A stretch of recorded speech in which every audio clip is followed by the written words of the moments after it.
Governor Eric Holcomb says he's not surprised by the success of sports betting in Indiana. I'm convinced and was convinced that I guess you could say that was my vote when I signed the bill into law. I read the fine print. Since bringing in over $34 million in wagers in the first month, the governor says the state can become a model for responsible and successful sports betting. Understanding the world of gaming and how it is expanded around us, we want to make sure that we have one of the most modern and regulated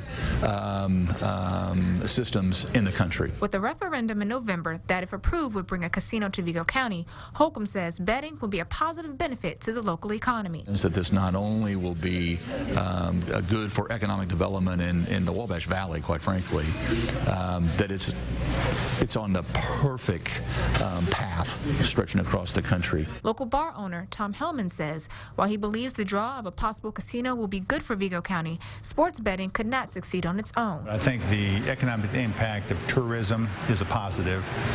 The sports betting, I don't think would make that kind of an impact. And although mobile betting is happening, he doesn't see a difference in patronage or interest in sports watching at his bar. Track the game on my phone through ESPN or whatever app you want to use. So I think the people that are interested in betting will be doing that regardless of where they are in terms of watching the TV. Mobile sports betting first went live in Indiana on October 3rd. And you can place wagers on professional, collegiate, and international sports events.